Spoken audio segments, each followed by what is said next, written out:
What's going on, guys? Natendo here. Today I'm going to be continuing my Why You Should Try series, and today we're going to be checking out the Xenoblade series. So the Xenoblade series is the series of games made by Monolith Soft. It is a JRPG series, but it's not your typical turn-based combat. It is real-time combat that includes auto attacks and movesets that you use when they are needed. It even has a cool team attack that allows you to use your other teammates and do a combo with all three of your party members. So we're going to start off with Xenoblade Chronicles Definitive Edition. This game was originally made on the Wii, and then it was made on the new Nintendo 3DS, and now it is on the Switch. I can see why this game has been brought to 3 different platforms, as it is fantastic. This is my favorite out of the 3 games that I'm going to be talking about today, simply because it is just so amazing. The combat was just immaculate. The characters are so good. They are so inclusive, and they just make you love every single character. There's not one character in this game that I found annoying or that was just too much. All of the characters just blend together, and they help create this amazing environment that you're in. And the graphics and the world design in this game are just truly beautiful. The looks of everything around you in this world is amazing. I just love how they take in the small details, such as the time change. The time change is amazing. You could be running and it'll change from daytime to evening to nighttime, and when the nighttime occurs, all those stars are just so beautiful to watch. The storyline is about Shulk, and he is a engineer, and he loves to go look for different things that come off of these things called mechon. This is the basis of the game, and how he can go ahead and get the Monado, which is the blade that allows him to kill the mechon. I'm not going to spoil anything, but I will say that this story had me on the edge of my seat the entire time. You run around for about 5 minutes. After those 5 minutes, you're thrown straight into action, into the story, which I thought was amazing. It didn't have any lag. It didn't feel so dragged on.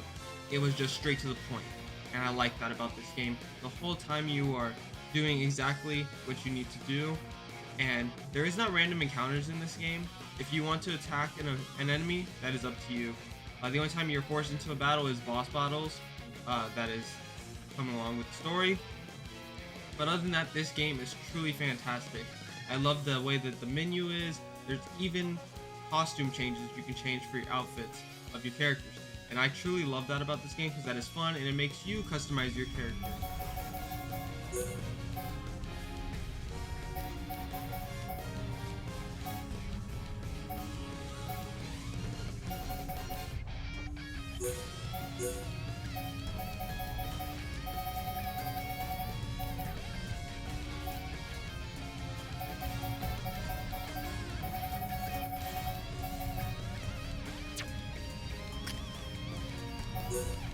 So, if you're gonna pick up one game, at least pick up that one. These games do not go in a timeline. They're just a series of games that deal with the same world. So they deal with the same lore, as in they deal with the same environment and same world. So the way that they live and all that are the exact same. They just do not flow in a timeline. So next we're gonna be talking about Xenoblade 2.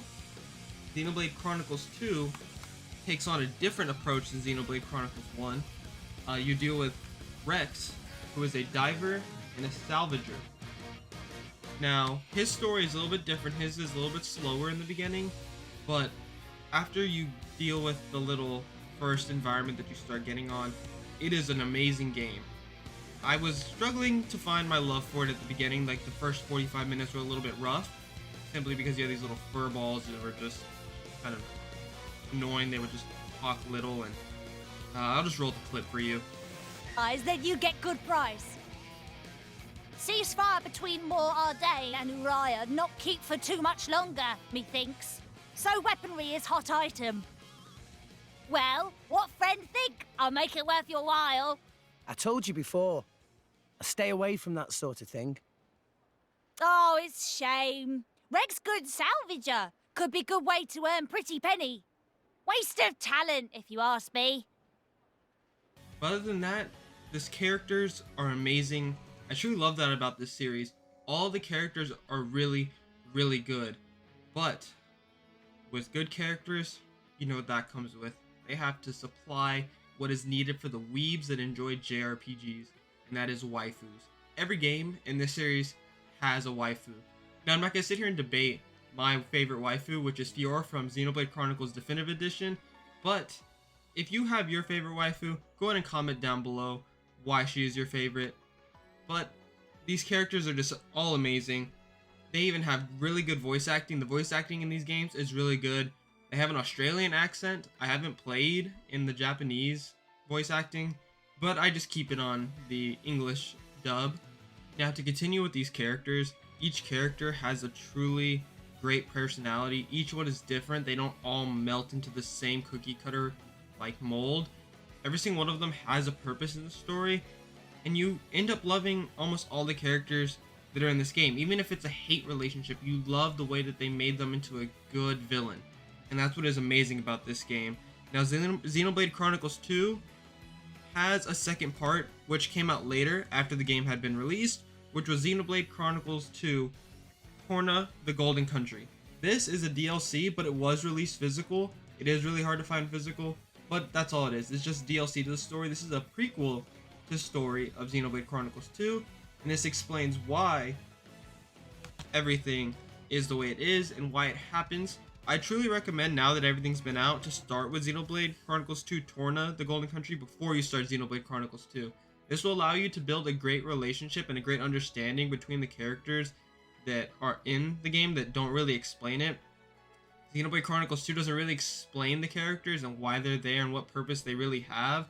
They even speak about events that happened before the game that you don't even know about.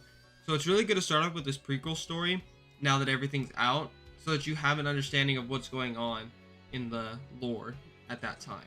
Now, Xenoblade Chronicles 2, I do have a few gripes about, which is mainly the combat. So in this game, they do away with the automatic attack. You cannot move around while the auto attack is going. You have to completely stand still to make the auto attack complete, which in my opinion is really stupid, because in this game you have to move around, you have to dodge, you have to kind of move around to get all the weak spots on the monsters. So sometimes I would just find myself just standing still and just letting the auto attack go and then move around whenever I unlocked my moveset. The moveset in this game is really smooth. I like that you do not have to use the D-pad like you did in Xenoblade Chronicles Definitive Edition. This one, it is mapped to ABXY, which I thought was really smooth. That allowed me to move and then tap instead of moving with my left hand and trying to tap with my right hand to find the correct one that I want to use with the D-pad. This one just allowed for more fluent attacking with your moveset and greater combos. The only thing that I said that I didn't like was just that standing still. It just became really annoying that I couldn't move around and attack, because you could just keep circling that monster and you'll never attack them. You have to stand still, and you stand still and you get hit. That is the only thing that I will say that is bad about Xenoblade Chronicles 2. As for the combat system, other than that, the game is flawless. They improved everything with the menus, the charts, everything in the pause menu and equipment menu is a lot more organized than Xenoblade Chronicles Definitive Edition, but that comes with, a new game. There is quality of life features that are included, but the only thing that I do not like that they took away is outfits, because now you're stuck with this one outfit throughout the whole entire game, while you can't really customize it. While in the first one you could, and I love that. That was really fun, and that was something I truly enjoyed. But other than that, the Xenoblade Chronicles 2 is worth your time. They are all around 100 hours or more, depending on what you do. The only one that is not is Xenoblade Chronicles 2 Torna the Golden Country, as it is DLC, and it's roughly about 20 hours with side missions included. If you just go for the main story, I think it's about 14 hours. I wouldn't know, because I like to do all the side missions. But other than that, that is the story and the gameplay for these games. But I want to talk about the environment with these games. The environment is just truly immersive, with the music, the lighting, the coloring, the sounds. Everything that's going on in the background of these games is just fantastic. That is one thing I cannot deny about this game, is the way that they make these environments, these characters, this world that you immerse yourself in. And they have to do that with 100-hour games. They have to make it worth your time, because after a while they can get boring and repetitive. This one, I was on the edge of my seat with every single game. I was truly immersed in every single game, and the stories never felt dragged on. While Xenoblade Chronicles 2 is a little bit different as it takes on more of an anime-esque kind of game, so there's more of this anime tropes with the waifus and stuff like that. But other than that, the story is really good. Like I said, it is a little bit slower in the beginning, but after you get past that first like 45-minute threshold of like tutorials and stuff like that, the story takes right off and you're hooked. Every single game makes those 100 hours worth your time. It's just truly fantastic. These games are amazing, and I feel that Nintendo is going to make this a new staple in their game lines. This is just amazing. They've tried to make it work, and it's starting to work now. Like, it's starting to become a big series. And there is rumors that Xenoblade Chronicles 3 is starting to get worked on. So I would highly recommend getting into the series right now so that you're caught up whenever Xenoblade Chronicles 3 comes out. And like I said, they are about 100 hours each. So it's going to be a great time. So if you truly enjoyed this video, I recommend that y'all check this video game out. It is an amazing series. And if you enjoyed this video, like, subscribe, and comment down below if you've played this game, who is your favorite waifu, and if you're going to be checking this game out if you haven't played it already. If you like this video, go ahead and comment, like, subscribe, and enjoy. Peace.